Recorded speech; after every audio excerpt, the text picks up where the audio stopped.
So thank you. I think. Thank you very much, Adenzi. We can get one or two questions if anyone has anything to ask. I was wondering, Adenzi, do those people get any psychological support? Of course, there is a psychosocial unit, counseling unit at the HIV treatment centers in those treatments. There's a psychosocial unit that is responsible for counseling HIV patients. But the problem is most of those patients do not want to go there because they're actually very demoralized, and they feel like if they go for counseling, maybe their status will actually be disclosed by others. So yeah, there are such services. Yeah, it's not really surprising that they blame the woman, not the husband. How do they know that he didn't transmit the virus at first place? Because in Africa, the man is usually the head of the family most times, and it's very easy to always pin the blame on the woman because the woman is expected to be the subject and is always maybe the first person they would tend to accuse for being promiscuous or for having contracted HIV from outside. Oh, that's sad. Thank you very much. I think we don't have any other questions. Mm-hmm. Thank you. Now we can, Mustafa Hocam hazır mısınız? Evet. Şu an paylaşabilirim. Tamam hocam, sizi dinleyelim şimdi. Tamam.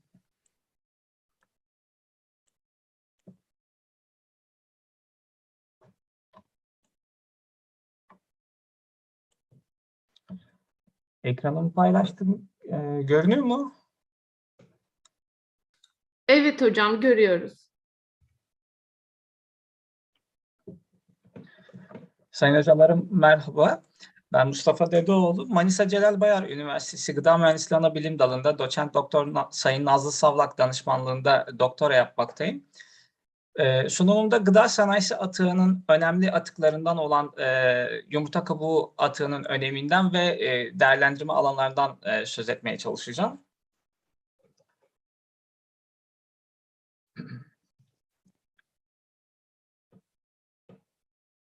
Organik atıkların katma değerli bir ürüne dönüşümü oldukça önemli bir konu olup güncelliğini günümüzde de korumaktadır.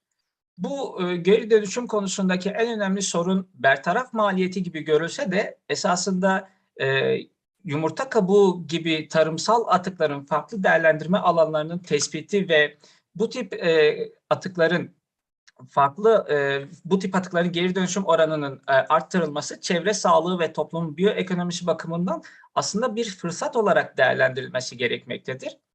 İnsanların günlük diyetlerinde önemli bir yer tutan yumurta, katkılandığı ürüne sağladığı gerek besleyicilik, gerek teknolojik kalite özellikleri nedeniyle başta gıda sanayisinde olmak üzere endüstrinin farklı kollarında da yoğun bir şekilde kullanılmaktadır. Bundan dolayı günümüzde de pastörize yumurta üretimi de hızla artmıştır. Yumurta üretiminde yaşanan bu hızlı artış tabii ki beraberinde çok ciddi bir yumurta kabuğu atığını da ortaya çıkarmıştır. Yumurta kabuğu atığı Avrupa Birliği yönetmeliğince tehlikeli atık sınıfında değerlendirilmekte ve maalesef büyük bir çoğunluğu ilgililer tarafından kontrolsüzce bertaraf edildiğinden doğal bir kaynak israfına neden olmaktadır. Yumurta üretim, tüketim ve atık oluşum miktarını incelediğimizde Türkiye'de 2020 yılında yaklaşık 1,2 milyon ton yumurta üretimi gerçekleşirken bunu yaklaşık 1 milyon ton ile tüketim miktarı izlemiştir. Keza dünyada da aynı yıl yaklaşık 85 milyon ton tavuk yumurtası üretilirken 85 milyon ton tavuk yumurtası tüketilmiştir. 2020 yılında dünyada yaklaşık 8,5 milyon ton yumurta kabuğu bu verilerle ortaya çıktığı anlaşılmıştır. Yumurta kabuğunun yapısal özelliklerini incelediğimiz zaman yaklaşık 63 gram ağırlığında olan bir yumurtanın toplam ağırlığının %9 ile 11'ini yumurta kabuğu oluşturmakta. Bu kabuk yumurta kabuğu da iç ve dış zarları içeren kalsifiye kabuk ve kabuk zarlarını barındırmakta yapısında. Yumurta kabuğunun içeriğinde çoğunlukla kalsiyum karbonat formundaki kalsiyum minerali yer almakta. Kabuk gibi bir diğer atık olan kabuk zarı da büyük oranda proteinlerden oluşmaktadır ve uzun zamandan beridir cilt yaralanmalarında tedavi amaçlı kullanılmaktadır. Yumurta kabuğunun beşinsel özelliklerine baktığımızda büyük oranda kalsiyum içerdiğini görmekteyiz ve bu kalsiyum, yumurta kabuğundaki kalsiyum %94 civarında kalsiyum karbonat formundadır. Yumurta kabuğunun kalsiyum karbonat formundaki bu içeriği, bu mineral içeriği insanlar için günlük diyette kalsiyum ihtiyacını karşılayabilir. Ve tabloda da görüldüğü gibi yumurta kabuğunun mineral kompozisyonuna baktığımızda çok büyük bir kısmının kalsiyum mineralinden oluştuğunu görüyoruz. Kalsiyum sağlıklı vücut fonksiyonları için önemli bir makro mineral olup yaklaşık %90'ı kemiklerde ve dişlerde depolanmaktadır. İskelet yapıya sertlik kazandıran kalsiyum minerali aynı zamanda hormon salgılanması ve aktivasyonunda, kasların kasılmasında, inflamatuar süreçlerin düzenlenmesinde, kan basıncının ve kardiyovasküler sistemin düzenlenmesinde önemli rol üstlenmektedir. Günümüzde eksikliği sıklıkla görülen ve bir beslenme problemi olan kalsiyum yetersizliği genellikle günlük diyette süt ve süt ürünlerinden karşılanması beklenir. Ancak pratikte bu beklenti çoğu zaman karşılanamamaktadır. Dolayısıyla günlük diyete ek olarak kalsiyum takviyesi ihtiyacı günümüzde çok sık karşılaşılan bir durumdur. Bir adet yumurta kabuğunun yaklaşık 2,07 gram kalsiyum içerdiğini düşündüğümüzde bu miktar aslında bir yetişkinin günlük kalsiyum ihtiyacının yaklaşık yarısını karşılayabildiğini görmekteyiz. Yumurta kabuğundaki kalsiyum çoğunlukla kalsiyum karbonat formundadır. Ağırlıkça %40 kalsiyum içeren ve çözünmeyen bu tuz gastrik hidroklorik asit ile reaksiyona girebilir. İnsan gastrointestinal mekanizması yumurta kabuğu tozundaki kalsiyumun bağırsakta daha iyi emilebildiğini açıklığa kavuşturmuştur. Ayrıca kalsiyum bu yumurta kabuğunun partikül boyutlarının farklılığı da emilim ve erişebilirliği etkilediği belirtilmekte. İnce toz partikülüne sahip kalsiyum yumurta kabuğunun tozunun absorpsiyonu kaba toz absorpsiyonundan daha yüksek çıkmıştır. Doğal formlarda kalsiyum karbonat suda az çözünür. Ancak asit muamelesiyle çözünürlükleri artırılabilir ve vücut tarafından daha iyi emilim için sitrat, asetat, fosfat, laktat ve glukonat gibi başka kalsiyum tuz formlarına da dönüştürülebilir. Kalsiyum karbonat, asetik asit ve sitrik asit ile reaksiyona girerek kalsiyum asetat ve kalsiyum sitrat oluşur. Suda ve asitlerde yüksek oranda çözünürler ve daha yüksek biyoyararlılığın oranına sahiptirler. Yumurta kabuğundaki kalsiyumun en etkili formu olan kalsiyum karbonat, kemik metabolizması üzerinde etkili olduğu kanıtlanmıştır. Yapılan bir çalışmada yumurta kabuğunda kalsiyum emiliminin %45 ve bu oranın diğer kalsiyum desteklerinden daha yüksek olduğu belirtilmekte. Başka bir in vitro çalışmada ise yumurta kabuğundan elde edilen kalsiyumun mide asidinde ticari kalsiyum takviyelerine kıyasla kolay çözülebildiği belirtilmektedir. Yumurta kabuğu atığı ile gerçekleştirilen bazı katkılama çalışmalarını inceleyecek olursak, Binici ve arkadaşları tarafından yapılan bir çalışmada yumurta kabuğu katkılanarak kompozit bir malzeme elde edilmeye çalışılmış. Burada amaç bu kompozit malzeme ile radyasyonu absorbe eden materyal geliştirmektir. Elde edilen bulgularda ise yumurta kabuğu katkılamasının üretilen kompozit malzemedeki radyasyon geçirgenliğini azalttığı bulunmuştur. Başka bir çalışmada ise Erdem ve arkadaşlarının yumurta kabuğu katkılayarak sert poliüretan köpük kompozit ürettiği bir çalışmada yumurta kabuğunun bir ingredient olarak bu köpük kompozitlerde kullanılabilirliğini incelemişlerdir ve bu bu ingredientin temel termal iletkenlikte yaklaşık %8'lik bir düşüşe, basma mukavemetinde ise artışa neden olduğunu bildirmişlerdir. Evsel ve endüstriyel soğutma sistemlerinin ülkemizdeki ve tüm dünyadaki kullanım sıklığı göz önünde bulundurulduğunda sonuçlar önemli bulunmuştur. Aynı şekilde yumurta kabuğu atığını kullanarak gerçekleştirilen bazı gıda zenginleştirme çalışmalarına baktığımızda da yine bu katkılamanın gıda formülasyonlarını hem yapısal olarak güçlendirdiği hem de besinsel anlamda zenginleştirdiğini görüyoruz. Örneğin Hassan'ın yaptığı bir çalışmada bisküvi formülasyonuna yumurta kabuğu tozu katkılanmış ve elde edilen kazanımda besinsel özellikler açısından kalsiyum içeriğinde, formülasyonda kalsiyum içeriğinde bir artış olduğu görülmüş. %6'ya kadar kalsiyum içeriği için bisküvi kalitesinde ise değişiklik olmadı. Bunun üzerindeki katkılamada ise yapısal olarak sertlik, bisküvi tekstüründe sertliğin olduğu belirtilmiş çalışmada. Yine aynı şekilde Afzal ve arkadaşlarının yaptığı bir çalışmada kek formülasyonuna yumurta kabuğu tozu ilave edilmiş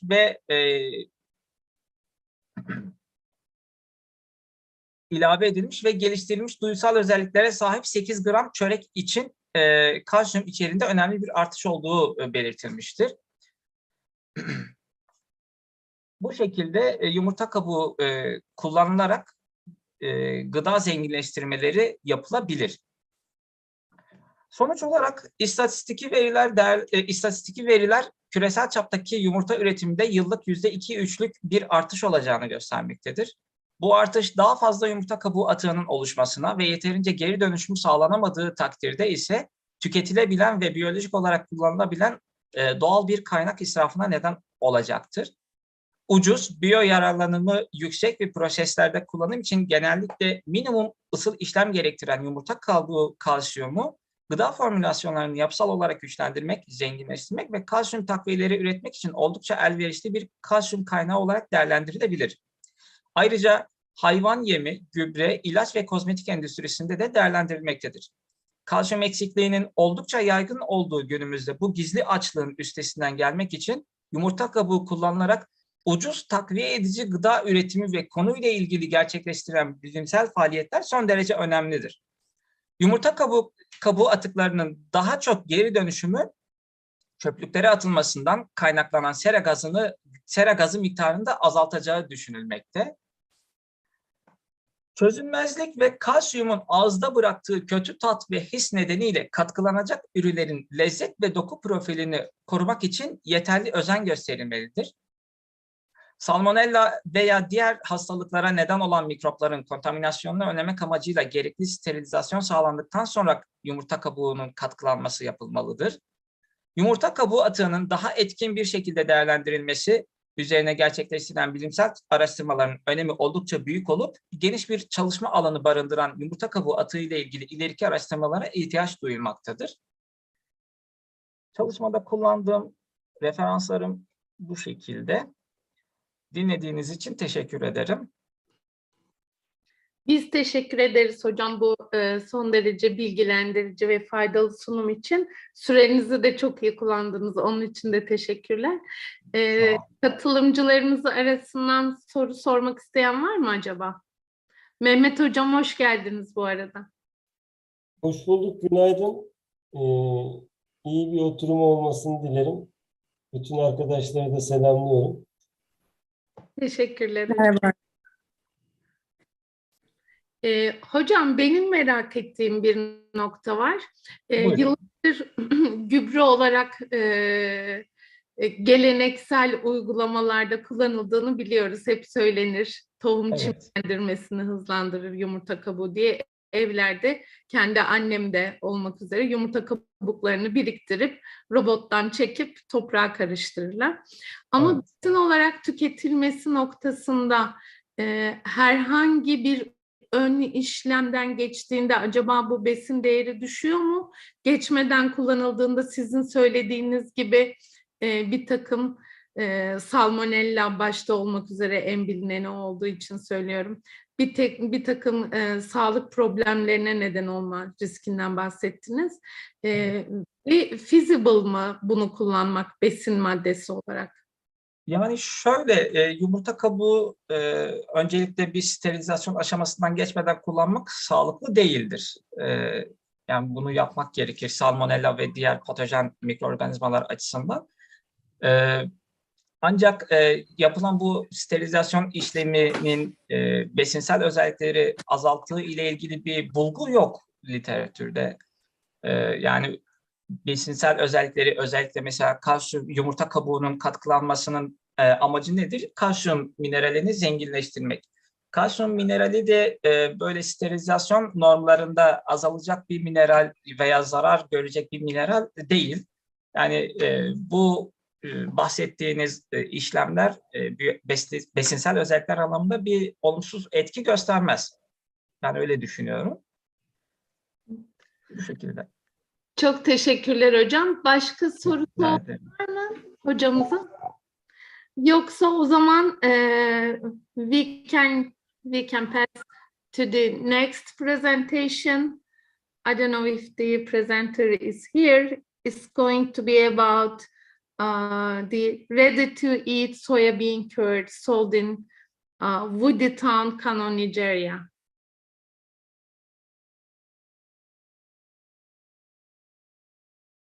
I think the presenter is not here yet.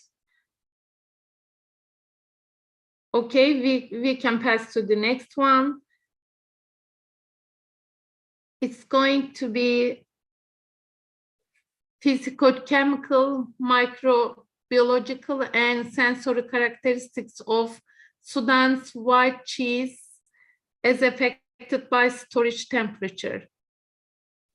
Hana. Merhabalar. Merhaba.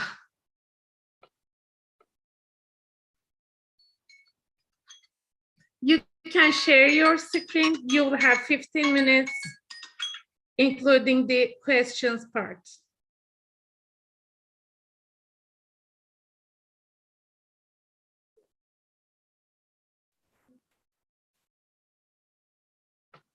Is it green? Yeah, we can start.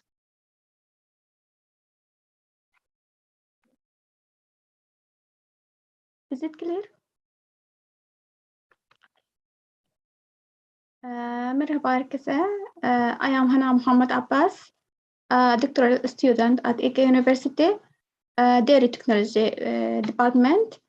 Today I will share a research topic titled by Physicochemical, Microbiological and Sensory Characteristics of Sudanese white cheese as affected by storage temperature, presented by me, supervised by Prof. Dr. Muhammad Usman Muhammad Abdullah and Prof. Dr. Harun Rashid Oysal.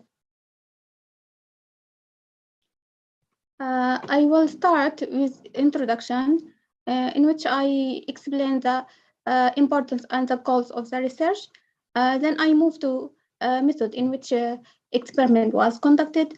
Then I will show the result and conclude by conclusion and recommendation.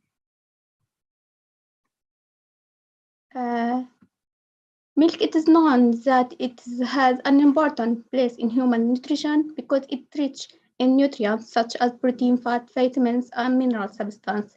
Since it also supports a microbiological development, milk is processed into various products in order to extend the shelf life of life and obtain a product with a different taste and aromas. Among these products, the most produced dairy product is cheese. Approximately 1/3 of the world milk production is used in the production of cheese, which is a highly nutritious food that offers various flavors. Cheese contains a large amount of calcium and phosphorus. It's also suitable food for lactose intolerant and diabetic patients due to its low lactose content. Sudanese white cheese is the major type of cheese in Sudan. Besides Mudaffara and recently Gouda and mozzarella cheese are introduced. Sudanese white cheese falls into the family of the soft and semi-soft pickled cheese of the East Mediterranean region and North Africa. It is manufactured from raw or heat-treated milk. It's generally produced from sheep or cow's milk or a mixture of these. The traditional production process begins by straining raw cow milk through a cheesecloth, adding covering it, after leaving it to coagulate for 45 to 60 minutes at 26 to 30 centigrade. The cloth is cut and the whey is drained. The surface of the cloth are covered with cheesecloth and pressed overnight. The next day of the production, cheese are put into whey and stored for 120 days at room temperature, which may exceed 30 centigrade in summer. Salting of cheese is done either by adding to salt or adding to milk or the whey. Many factors are interactions that affect the composition of the cheese curd and thus quality the final cheese. For example, milk quality, heat treatment, type of enzyme, and storage temperature. High ripening temperature is normally considered to accelerate the ripening, but it also affects the cheese quality. It has been reported that the total solid, protein, fat, salt, and ash content are significantly affected by storage temperature. Murtaza et al. Reported that high temperature accelerates the ripening process and thus production of organic acids, as it increases the microbial activity in other biochemical reactions. Also, there are many studies focusing on the effect of the storage temperature on the chemical and microbiological properties of white cheese. Similar study on the Sudanese white cheese are rare. Therefore, this study was designed to evaluate the physicochemical, microbiological, and sensory properties of Sudanese white cheese stored at different temperatures for 45 days.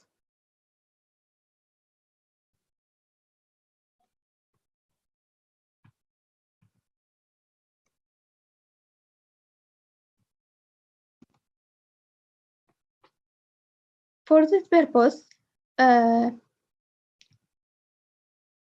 cheese was made according to Salih and Abdullah, following the step in the next slide. First, the milk was heat treated 72 centigrade for 1 minute, followed by cooling to 45 centigrade.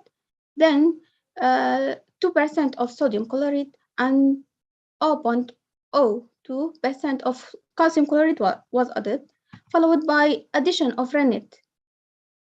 Then milk was stirred for 5 minutes and left for developed curd. Then the curd was cut by stainless steel knife and left for 5 minutes for whey separation. Then the whey was collected for the further use in preservation. The curd was collected and transferred to clean wooden mold lined with clean cheesecloths and pressed overnight. The next day, the curd was cut into cubes, weighed, and preserved in the heat-treated salted whey. Next day, then the curd divided into parts. The first was stored in a refrigerator at 5 centigrade, while the second was stored in whey at 25 centigrade for 45 days. Then the physicochemical, microbiological, and sensory characteristics of cheese sample were determined at 2, 50, 30, and 45 days intervals. Fat, protein, total salt, and ash content and titratable acidity were determined according to WAC. While plate count agar medium was used for total viable bacterial count, for enumeration of coagulous Staphylococcus monetol salt agar was used. Peptonuata and brilliant green agar broths were used for enumeration of E. coli using the most probable number techniques. Yeast extract agar medium was used for the enumeration of yeast and mold. The sensor evaluation was done using a panel of 10 untrained panelists were chosen to judge the quality of the cheese. color, flavor, texture, and saltiness. The flavor is ranked from 1 to 4, from bland to extremely intense, color from unacceptable to acceptable, taste from absent to excessive acids, saltiness ranked from moderate to too salty. Body was ranked from smooth to pasty. Overall acceptability ranked from unacceptable to acceptable. Then the statistical analysis was done using statistical analysis systems, SAS. Duncan multiple range test was used for mean separation between the treatments. The results show that this table shows the effect of storage temperature on the physiochemical characteristic of Sudanese white cheese. As we see, fat, total solid, and acidity was high in cheese stored at 25 centigrade, while moisture and ash was higher in cheese stored at 5 centigrade. The result of fat and total solid agree with that of Alwania and Hamid. This result of total solid may be attributed to the high level of moisture absorbed by the curd at the low storage temperature.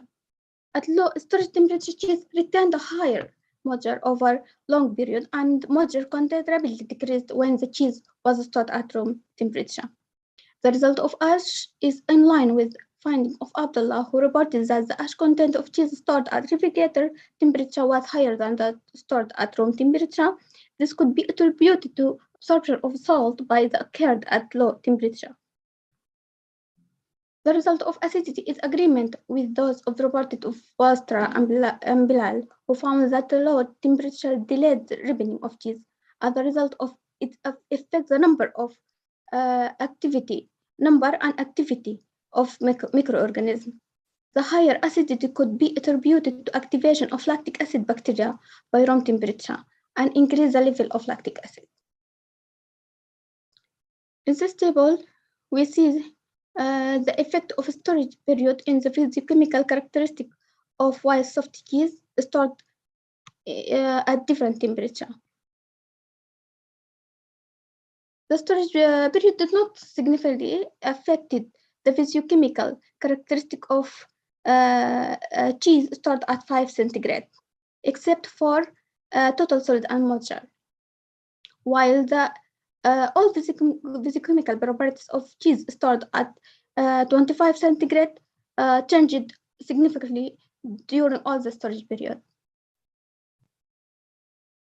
In this table, we see that the storage temperature affected the microbiological characteristic of cheese. The total viable bacteria, Staphylococcus aureus, the E. coli count were lower in cheese stored at 25 centigrade, while yeast and mold was lower in cheese stored at 5 centigrade. This result agree with Bishop and Smokowski, who reported that pathogens that survive the manufacturing process decrease faster at higher storage temperature. The result of yeast and mold is an agreement with the result of Berwin, who found that fungi count was higher at 21 centigrade as compared to 4 centigrade. And this might be attributed to the fact that storage at room temperature tend to increase the lactose fermentation, which lead to a decrease in pH value, which may improve the growth. In this table, we see the effect of the storage period in microbiological quality of white Sudanese cheese stored at different temperature. We see that all microbiological characteristics of cheese stored at 4, 5, and 25 centigrade was affected by storage temperature. Anna, you have 3 minutes left. Yeah, tamam. This table explains the effect of storage temperature on sensory characteristic of Sudanese white cheese. We find that flavor, taste, body, saltiness, and overall acceptability was higher in cheese stored at 25 centigrade. This table shows that the effect of storage temperature and sensory characteristic of Sudanese white cheese stored at different temperature. We see that for cheese stored at 5 centigrade, that does not affect by storage period, except for body, which increase during storage period. For cheese stored at 25 centigrade, all sensory characteristic was significantly affected by storage period. We concluded that fat, total solid content, and acidity were high in cheese stored at 25, while moisture and ash content were high in cheese stored at 5 centigrade. Total viable bacteria, Staphylococcus or E. coli count were low in cheese stored at 25 centigrade, while yeast and malt was low in cheese stored at 5 centigrade. Flavor test, body, saltiness, and overall acceptability were high in cheese with stored at 25 centigrade, while color was not affected by storage temperature. We concluded that best quality of white cheese was observed in cheese stored at 25 centigrade. We recommended to preserve cheese at 25 centigrade. Also, storage of cheese at this different temperature for more than 45 days is recommended to determine the shelf life of cheese. Thank you for listening. Thank you, Hannah. Is there any questions for Hannah? Yes, I have a question. I didn't understand both conclusion. One, for the first one, you said 25 centigrade as the temperature recommended, and after 45 centigrade. The 45 centigrade, talking about shelf life, the recommendation is 25 or 45, in which case we need that 45 centigrade. Yeah, for recommendation. Yeah, now we know 45 days. that the physicochemical characteristic and the microbiological characteristic and sensory characteristic of cheese stored at 5 centigrade is significantly from cheese stored at 25 centigrade have a good quality in order of sensory characteristic, microbiological characteristic, and physicochemical characteristic. Okay. Yani diyebilir miyiz sana? Aha.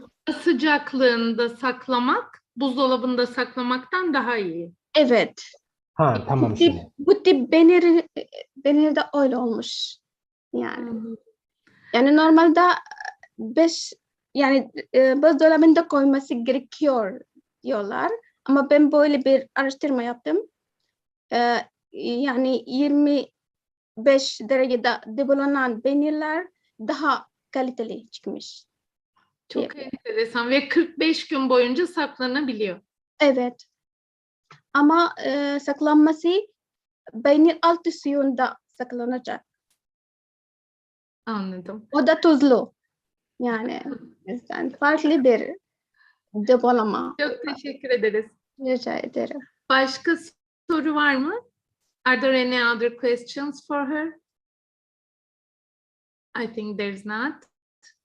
And then we can start with hydroponic technology for green fodder production, concept, advantages, and limits. Is the presenter here?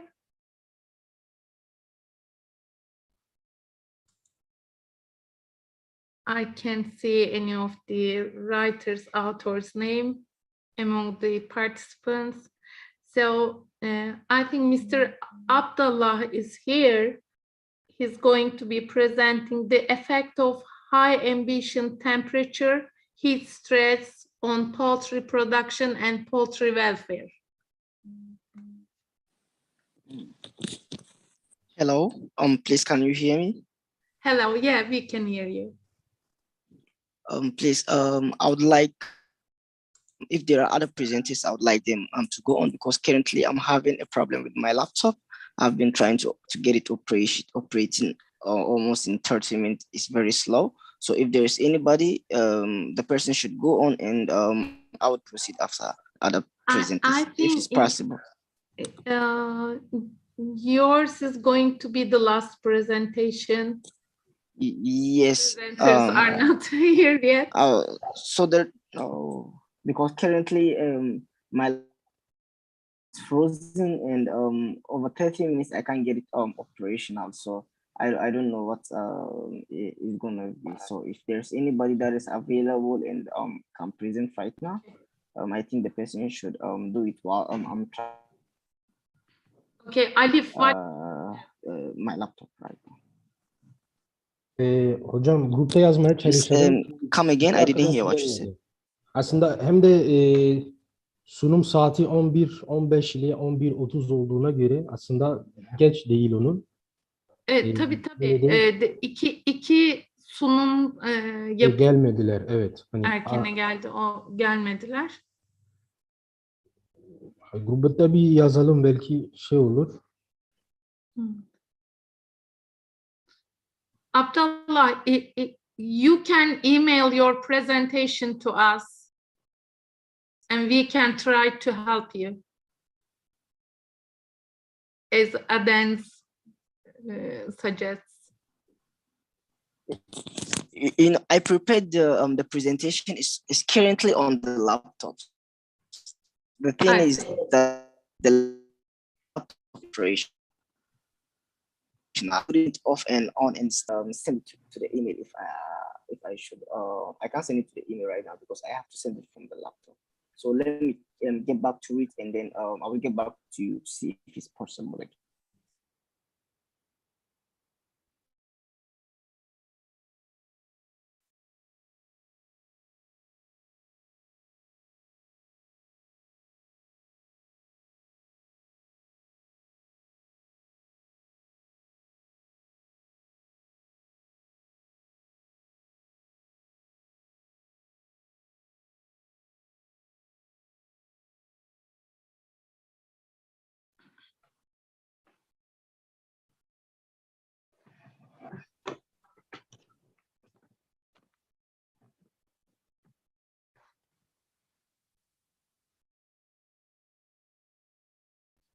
Arif, we can also ask the authors of the third presentation.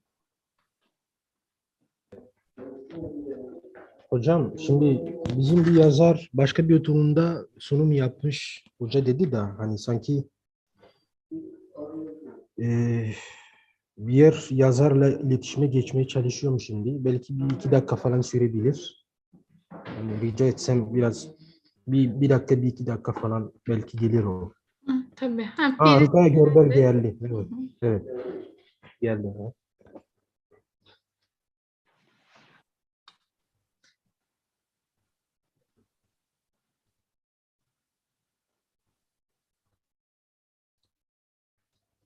Hello, Rukaya.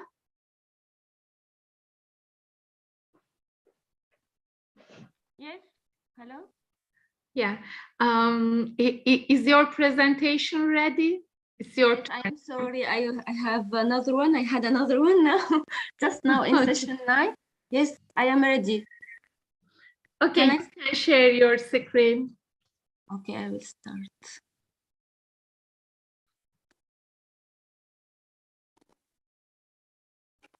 Hello, everybody. Sorry to be late. Okay. So I will introduce myself before starting. I am Rukaya Ghorbel. I am veterinarian and PhD student in feeds and animal nutrition in Ege University. Today's presentation is about hydroponic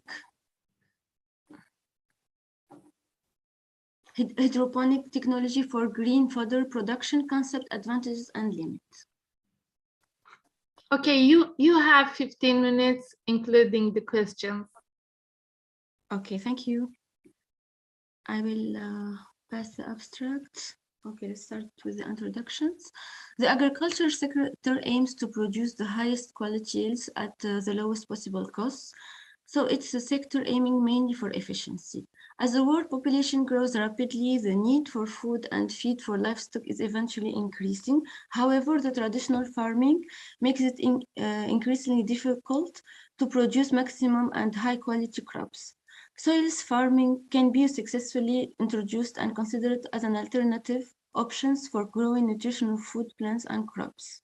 That's why it's important to understand the technology of hydroponic productions. In addition, it's important to review the advantages and disadvantages of hydroponic fodder production system and its high-tech and low-cost applications.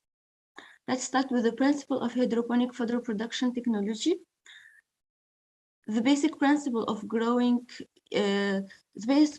principle is growing plants in nutrient supplemented liquid media under controlled condition of moisture and temperature. The seedling would show a growth of about 20 to 30 centimeters long within a time of 7 to 10 days. The liquid media contains significant amount of required supplements for the plant growth. The yield can be affected by various factors, such as grain variety, quality, nutrient supply, pH, water quality. Hydroponic fodder production technology includes various crops such as maize, sorghum, barley, and oats to produce high quality and nutritious green fodder for animals. Hydroponic technology is an agro-technology which could be developed locally with low-cost materials and can provide more nutritious and palatable fodder for livestock. Hydroponic systems for crop production are currently undergoing rapid development and improvement. Hydroponic greenhouses are used in areas where plant seasons are shorter. They can control light, temperature for higher yields. The use of computer control and decision-making producers made hydroponics can be fully automated, requiring minimal maintenance of such a system, which can reduce production costs, save time, and produce better quality fodder. Hydroponics fodder production is an effective alternative technology for sustainable livestock production. It have been used for food production since ancient time, but had relatively recent development for feed productions. The potential of hydroponics equipment for feed has not yet been sufficiently revealed. That's why we are going I'm going to present the concept of hydroponic fodder production systems and its advantage and limit or adequacy for fodder production. There is a total of 6 types of hydroponic system setups. Those are based on the flow, nutrient solution, application of electricity, disposition of plant. The first system is a wicking system. A wicking hydroponic system is the easiest to set up because it's the only system that doesn't specifically need electricity. The system is based on specific materials such as nylon rope that acts as the wick that connects the plant roots, as shown in this picture, connect the plant roots to the nutrient solution. The wick slowly absorbs the liquid and delivers it to the plant roots. Electricity is not necessary, but an air pump is optional. This system is not very suitable for forage production to less efficient seed feeding. The second system is deep water culture, one of the most basic and easiest systems. The plant roots are suspended and hang directly down into the nutrient solution. No pumping water because the roots always sit directly in the nutrient solution. An air pump provides the oxygen to the water, which completes the system. A great choice for larger plants, especially because the roots can have a lot more room than other systems, but this system also lacks the adequacy for efficient feed production. Drip system. A drip hydroponic system involves the being pumped through a tube above the plant, which drips the solution down onto the plant and roots. The drip system is great for closely monitoring the drip amount to each plant. Drip systems can either be circulating, where the solution returns to the basin, or non-circulation, where the nutrient-rich solution is single-used and not recycled. The main advantage to the use of less water Of course, if we recycle wood, it will be more advantageous. Adequate for outdoor gardening. This system also can easily become clogged, and it's inefficient system for forage productions. The next system is aeroponics. Aeroponics is a system where the plant roots are suspended and sprayed with nutrient-rich water. The nutrient spray effect is achieved using an aerosol or misting spray. Aeroponics use even less water than a traditional hydroponic system. Since the roots are suspended in air, they can also absorb even more oxygen. The nutrient water can be sprayed continuously or intermittently. Growing large quantities of feed would be quite difficult in this system. It significantly increases the relative humidity of the room, which increases the risk of molds.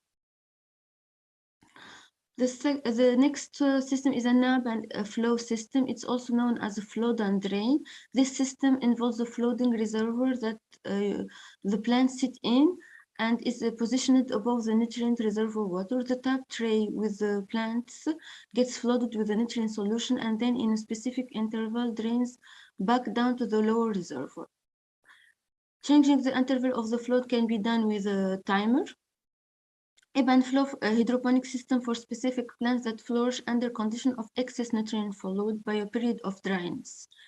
During the dry intervals, the plant roots will expand in search of more nutrient, which causes faster growth overall. This system is rarely used in forage production for being also ineffective. Nutrient film technique.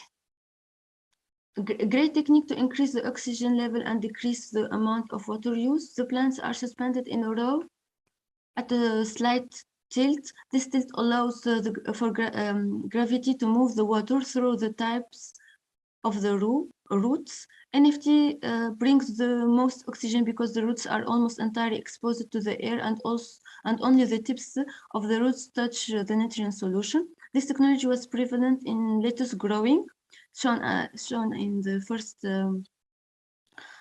photograph.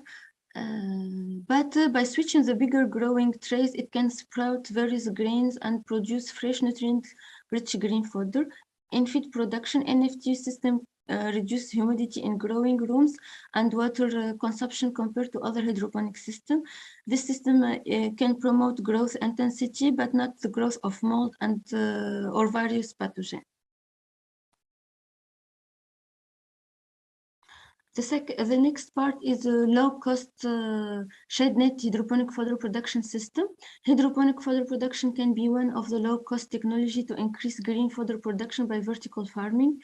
There is two applications, a low-cost hydroponics and fully automated. A low-cost hydroponic fodder unit may be designed in an area of 10 square meters with metal sheets as roofing, shown in these photos. As roofing materials with shade nets on all the sides to produce hydroponic fodder.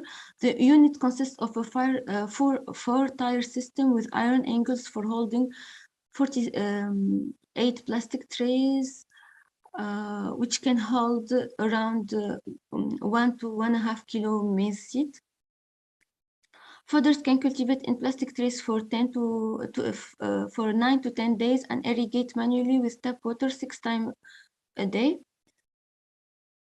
The biomass yield recorded after 9 days was found to be higher in 300 grams square centimeters compared to other seed rates.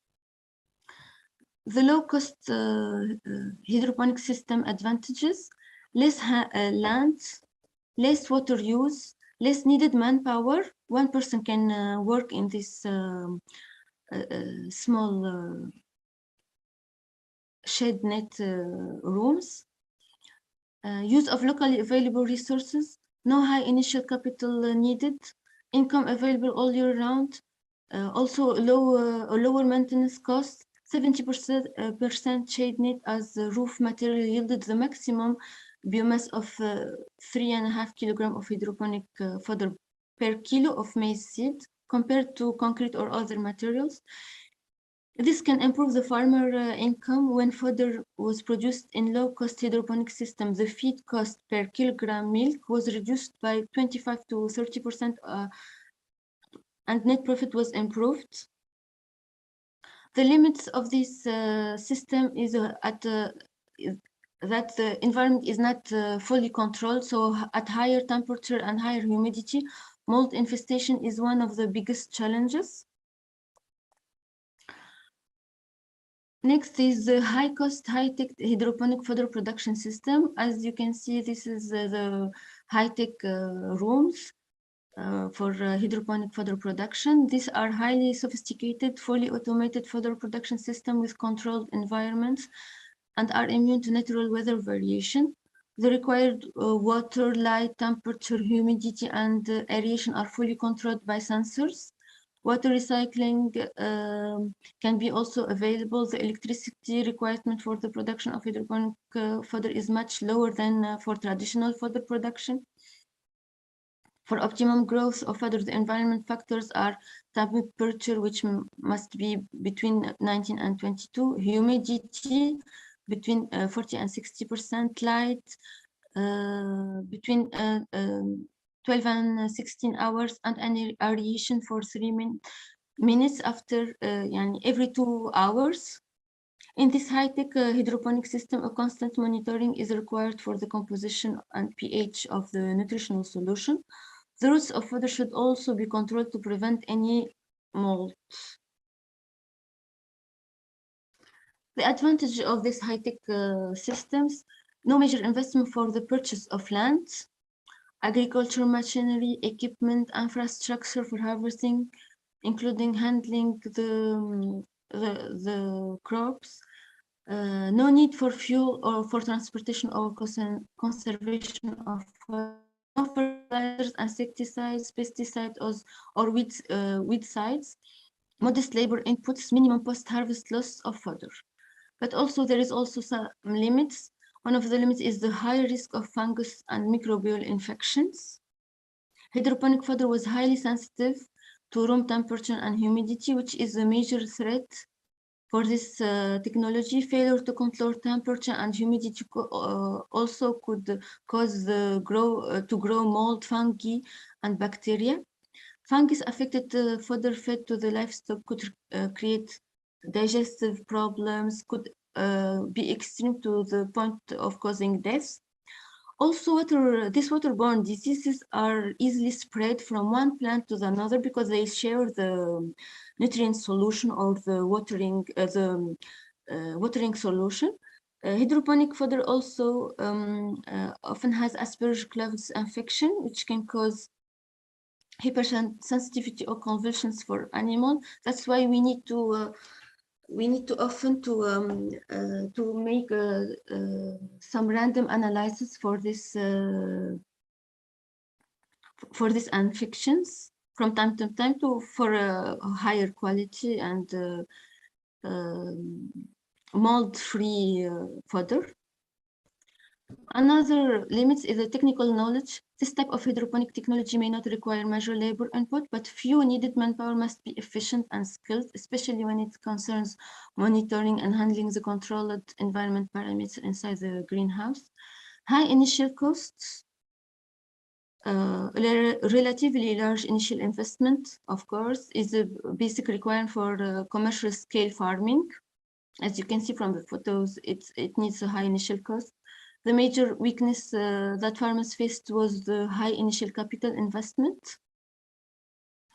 High-tech costs, the necessity of maintaining the electricity, pH, optimum concentration of the nutritional solution cannot be overstated. Lighting and energy supplies are required to keep the system running in a safe environment.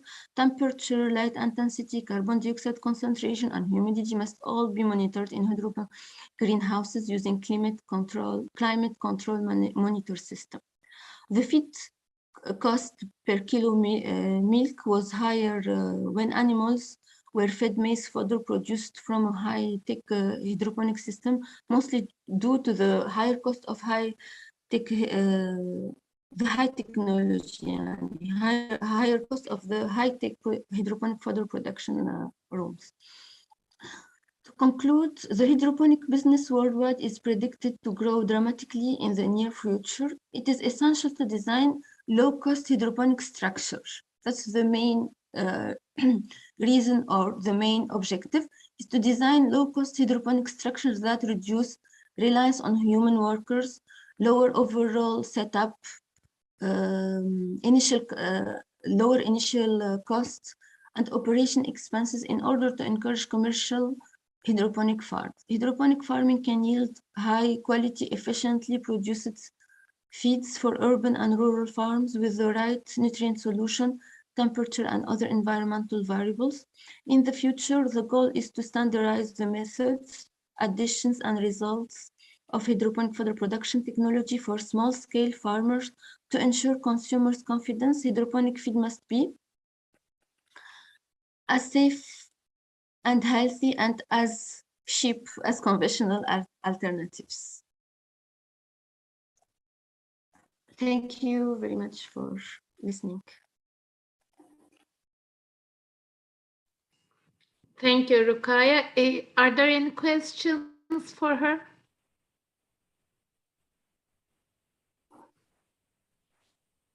I think there is not, so we can Thank give you very much. to Yakubu Abubakar Bala.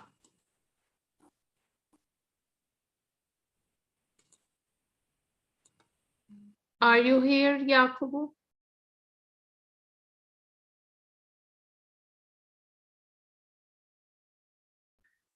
Alif, bu yazarla konuşmuştun değil mi? Girdi sanki az önce. Evet ama Infinix Hot yazan o mudur? Onu şey yapamadım. En son giren oydu. Evet.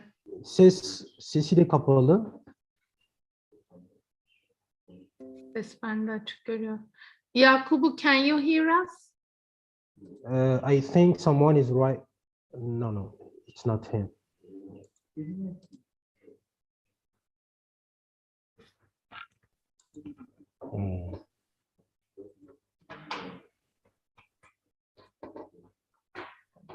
Alif, ona bir daha sorabilir misin? Aha, sorayım mı? Hı.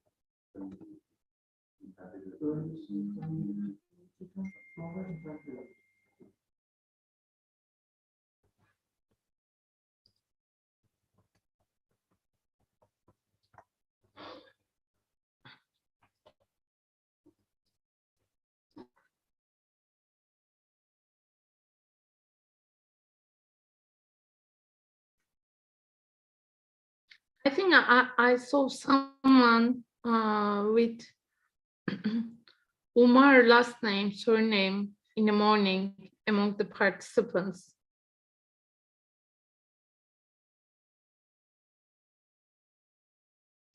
That was actually, I think, the second author, the co-author of this paper.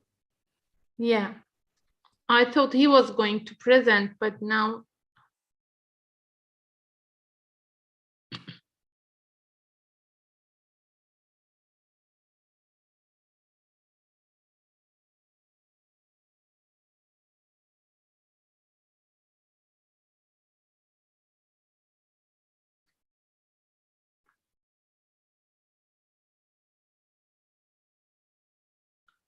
We can't hear you.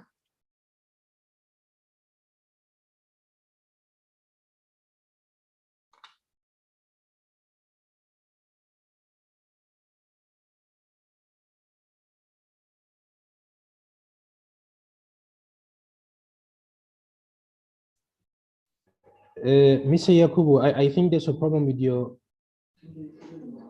Microphone. Yes, probably because the icon is not showing. Yes.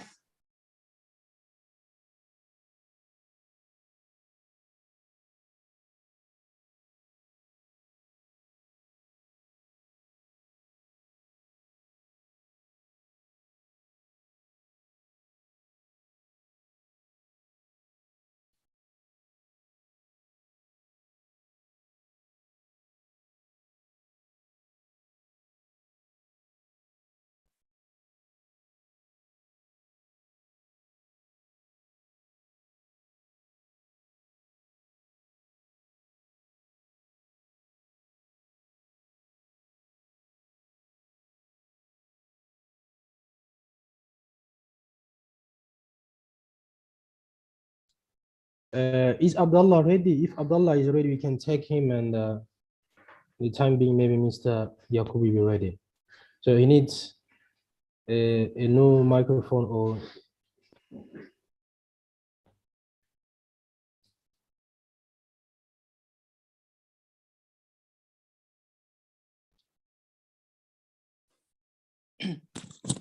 Hi. Unfortunately, I still have not been able to have my laptop operational. But I sent a message to, I think, Aisha, and then I told her I have my abstract in the email, but then I can make the presentation based on the abstract, and she told me she's going. Yeah, to I just talked to Mehmet Hoca, the chair of our Congress. He recommends that you can make your presentation in one of the sessions in the afternoon. Okay, then I think that would be the best. Okay, All right, thank you very much. thank you. Yakubu.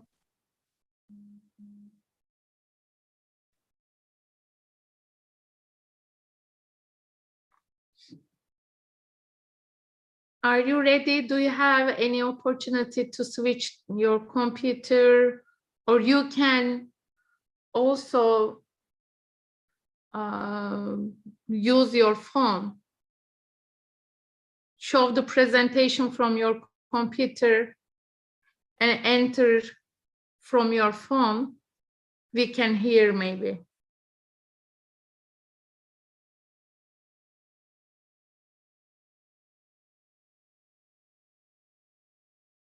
If you can set a double connection from your phone.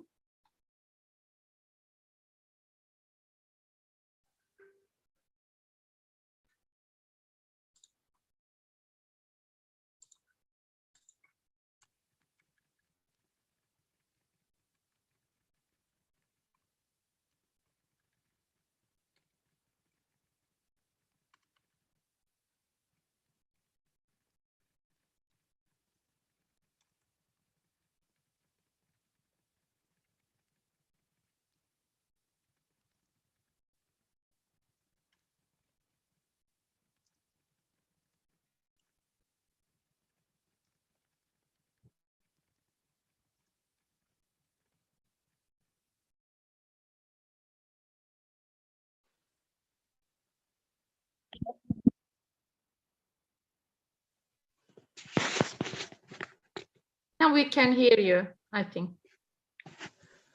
Good day to you all. We can hear you. You can share your screen and start your presentation. Okay, thank you so much. Thank you. Yes, a research on organoleptic and nutritional properties of soybean starch, that is aura, was carried out in Udil Town, Kano, Nigeria. In order to determine this research was carried out in order to determine the sensory attribute and the nutritional composition of the aura, in which a total number of... I'm sorry, can you first share your screen with us, please? Can I share what? Share your screen, your presentation. Can I show the presentation? I don't understand what I are saying. I was asking, do you have a presentation? No, yes, I have a presentation now. Can you show your presentation to us by sharing your screen? Okay, for now I don't have the screen for now.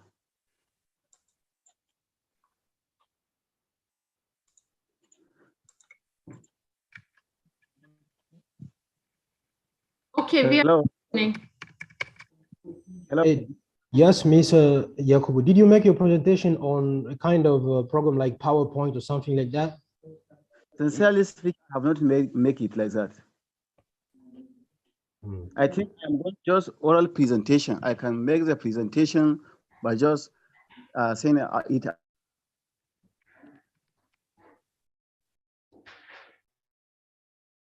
out verbally. Hello. Ali, Yes. sunumu yok muymuş, doğru mu anladım? Evet, sunumu yok. Hani anladığı kadarıyla hani onun anladığı sadece oral olacak. Yani böyle presentation gibi bir şey. Belki anlayış bir sorun oldu herhalde. Nasıl yapacağız? Anladım. Ben hemen bir Mehmet Hoca'ya sorayım. Çok özür dilerim diğer katılımcılardan. Mr. Yakubu, just give us a few seconds. We have to ask the chair of the Congress, because actually, according to the rule, you should present your work like a PowerPoint. We should see how what you've done. You've did. But speaking, I have not make it like that. That is the problem. Thank you so much. I'm waiting for you. Okay, the Congress chair is here. Hello, everybody. Yeah, hello, sir. What could we do? So Mr. Yakubu didn't prepare a PowerPoint presentation. I think he felt like he should just be speaking orally without presenting anything. Yes, some people make oral presentations, but online poster is not possible. So, Yakubu, you should show us something, I think. Sir, Is there anything that you can share with us visually? what are you saying, sir? Hello. Hello. Yes, I'm hearing you. I'm getting you. Yes. Do you have anything to show us? Visual material? The materials? Yes. Yes, I have it. Can you share the material with us? The soft copy or the hard copy? Soft copy. Yes, I have the soft copy. Can you show us the soft copy here? Yes, can I share it to you now? Yes, sure. Okay, let me share it to you now. Let me share it.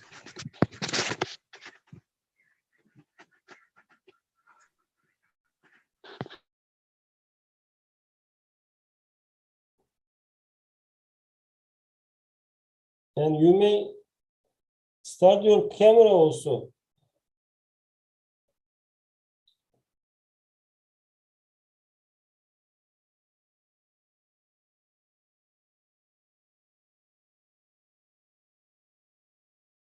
Ayşe hocam, online olunca böyle biraz kazalar daha fazla oluyor galiba. Evet hocam, maalesef. Diğer arkadaşların hepsi tamamlamış mıydı hocam? Hocam sadece Nasir Abdallah'ın bilgisayarında bir problem oldu. Onu öğleden sonraya kaydırıyoruz. Hı hı. Rukiye yaptı galiba. Evet. Hana yaptı. Evet. Adanze de yaptı. Evet.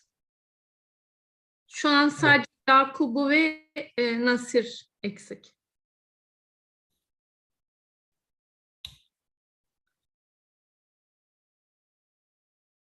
Yakubu, can you hear us? Can you please turn your microphone on?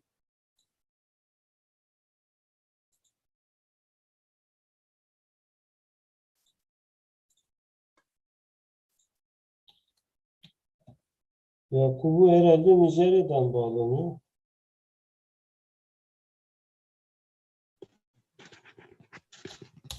Yes, sir.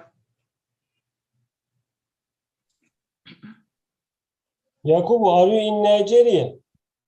Yes, I'm in Nigeria, Yes. from Kano State. Kano State. Yes, sir. Yes. Hocam isterseniz artık bağlandı, bir şeyler söylesin, yapsın biraz bakalım. Evet. Yakubu, Yes, sir. please start your presentation. Okay, can I study it orally? Yes, orally. With Okay, your sir. camera on. Yes, my camera is on. Is that Okay. so? Sir, as I have said, this research on organoleptic and nutritional composition of ready-to-eat soybean curd, that is awara, was carried out in Middletown, Kano State, Nigeria. The research was carried out to determine the sensory attribute and nutritional composition of the product, that is awara. A total number of 50 samples of awara was carried out within a period of 2 months, with 2 weeks interval from first collection to the next, making it each time for collection is 10 samples are collected for each time. So therefore, the samples that was collected was taken to the food science laboratory for sensory analysis, in which a total number of 10 panelists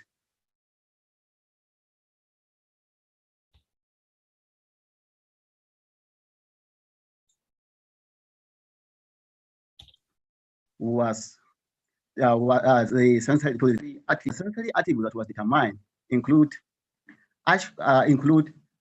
flavor, saltiness, spicy, and the overall acceptability, as well as the thickness and the thickness was determined. So after that, the result of sensory analysis shows that there is no significant difference between all these attributes that was examined, but there is significant difference in terms of saltiness and spices. So this was determined using an ANOVA analysis, the one-way ANOVA analysis. Then the nutritional composition of awara was determined by using a procedure of AOAC 2020, in which moisture content, ash content, carbohydrate content, fruit, and ash content was determined using that procedure. And it shows that there is no significant difference between all these samples all these contents that was identified within the samples. The difference that was identified is only in protein and crude fiber content, which shows that there is significant difference in protein and crude fiber content. This was determined by using a Kurzweil Hedge test. So the significantly different variable of these values for the contents of 10 was subjected to LSD, least significant difference, to determine the source of variation.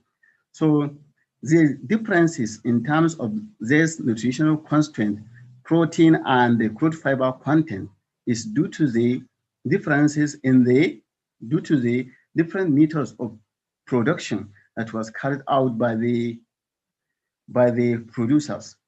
That is what was done in this research. Thank you so much.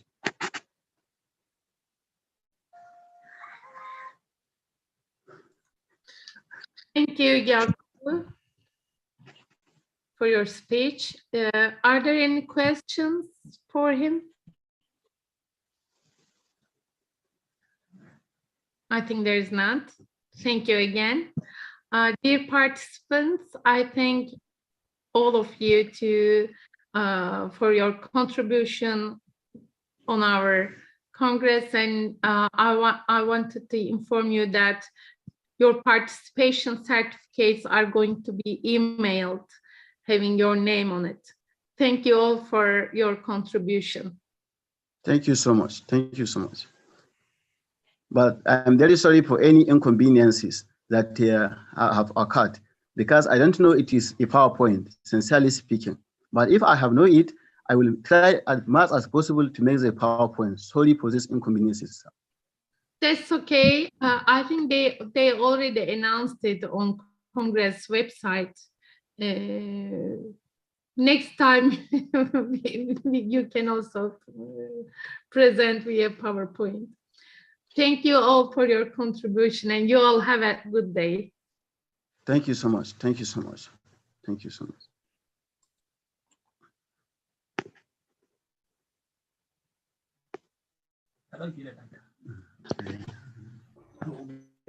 Did we have the chance to take a picture? Did you take a picture?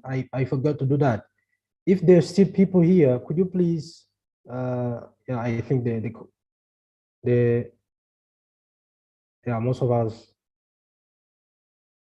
Yeah, they are gone actually. Anyway.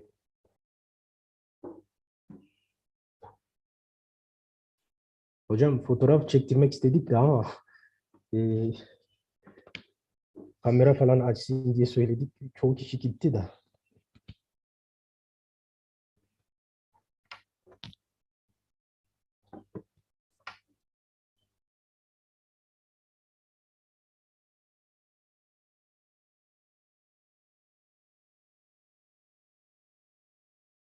Hocam sizin sesiniz kapalı. Duyamıyoruz. You may stop the session, Alif. Okay, sir.